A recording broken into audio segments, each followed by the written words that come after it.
Zikir itu maknanya ada 3. Inilah di antara kata yang sangat aneh. Kita bisa mengetahui makna itu kalau lawan katanya. Zikir bisa diartikan ingat. Lawan katanya lupa. Zikir bisa diartikan mengucap. Lawan katanya diam. Zikir bisa diartikan bergerak. Lawan katanya diamlah juga, tapi diam anggota ya. Diam. Saya mau tanya, bapak-bapak ini lagi apa? Pak Ketua, gue lagi apa sekarang? Lagi apa gue sih? Dia tahu lagi duduk, tapi kita masih zikir. Ini namanya majelis zikir. Makanya namanya majelis. Sebaik-baik tempat kata Nabi adalah majelis. Paham tak paham itu urusan lain. Saya tahu bapak-bapak ini pahamnya di sini, nanti keluar udah nggak paham lagi, betul? Ngaku pun. Paham tak paham urusan belakang. Tapi sekarang kata Nabi, sekarang ini kita dalam majelis zikir. Majelis zikir. Saya tahu bapak-bapak ini pahamnya di sini. Begitu pakai sandal udah ditanya istrimu, tadi apa bang? Gak tahu.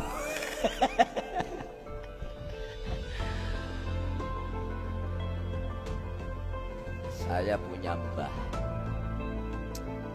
Mbah saya itu namanya Wasmiyah.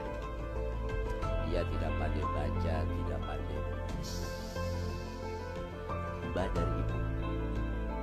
Setiap hari Jumat pagi itu sudah bawa tentengan, ada ubi, ada jagung, nasi jagung, sambil bawa tas, ada mukena, ada dibawa. Pagi-pagi saya masih ingat, itu masih kecil. Nanti ngampiri kawan-kawan dia, ada dalam lorong itu ada 3-4 orang mbah-mbah.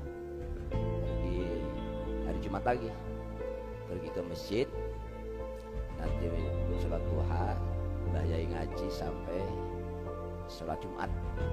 Karena saya masih ingat Mbah itu dulu masih hidup, walaupun perempuan dia ikut sholat Jumat. Setelah sholat Jumat makan-makan, nanti Mbah Yai ngaji lagi sampai asar. Asar baru pulang. Ditanya sama tunjuknya, tadi ngaji Mbah, ngaji. Mbah Yai terang apa? Tahu terang apa? Tapi dia merasa bangga kalau aku ngaji. Berkahnya Mbah rajin ngaji walaupun tidak paham. Cucunya sekarang puluhan hafal. Ya jangan main-main. Sampai ini paham tak paham itu lain, tapi cucumu nanti. Aku tahu sampai ini nggak paham, cuma depan aja. Tapi berkat kamu, ingat majelis zikir itu doa, jangan main-main. Zikir. Makanya kata ulama, zikir itu tidak mestinya nyebut. Ketika Anda duduk diam tapi mengingat Allah, itu namanya zikir. Tetapi ketika ada orang mau meninggal, maksudnya zikirlah, zikir, tapi harus berucap. Tapi nyatanya ketika kita ajar dia la ilaha illallah, dia tidak bisa. Kadang-kadang dia tidak mampu menjawab apa yang kita baca, artinya mengikuti apa yang kita baca. Tapi boleh jadi dalam hatinya dia membaca. Makanya tandanya, kata baginda Nabi, tandanya mayit itu matinya baik. Di antaranya, bukan semua ya, di antaranya orang kok meninggalnya baik, mengeluarkan air. Kenapa? Ketika kita ajar dia sebenarnya mau jawab tapi tidak mampu, tapi hanya ya Allah, aku sudah tidak bisa sholat lagi, aku sudah tidak mampu ke masjid lagi, aku tidak. Fadhkuruni adzkurkum. Fadhkuruni adzkurkum. Ini Quran. ingatlah aku akan ingat kepadamu. Ini kata Allah, ingatlah aku ingat padamu. Satu, kalau kita artikan sebutlah aku akan menyebut padamu. Wala dzikrullahi akbar.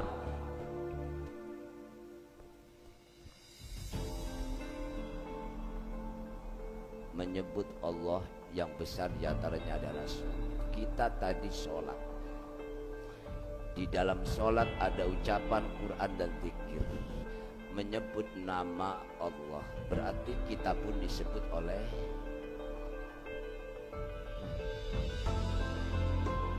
setelah sholat kita membaca astagfirullahaladzim. Allah pun menyebut, aku dengar sebutan. Ketika kita membaca la ilaha illallah wahdahu la syarikalah. Kenapa setelah sholat yang dianjurkan oleh baginda Nabi di antara la ilaha illallah wahdahu la syarikalah lahul mulku walahul hamdu yuhyi wa yumit wa huwa ala kulli syai'in qadir. Malam ini kita bahas ini. Sampai-sampai Nabi menjanjikan barang siapa yang rajin membaca la ilaha illallah wahdahu la syarikalah lahul mulku wa lahul hamdu yuhyi wa yumitu wa huwa ala kulli syai'in qadir. Ini ada kitab namanya kitab Al-Adhkar, dikarya oleh Imam Nawawi. Apa kata beliau? Kata beliau, ma ra'ay mazil al-yawma 'alal halat allati faraqtaki 'alaiha. Qala Nabi qultu ta'dar bi kalimati salasa marrat. Wa ra'ayna fi sahihi Muslim qala Rasulullah sallallahu alaihi wasallam lan aqula subhanallah walhamdulillah. Wa ra'ayna fi sahihi Bukhari wal Muslim an Abi Ayyub al-Ansari radhiyallahu anhu man qala la ilaha illallah wahdahu la syarikalah lahul mulku wa lahul hamdu wa huwa ala kulli syai'in qadir. Riwayat ada yuhyi wa yumit, riwayat langsung. Apa kata Nabi? Kana kaman a'taku arba'at anfus min walad Ismail.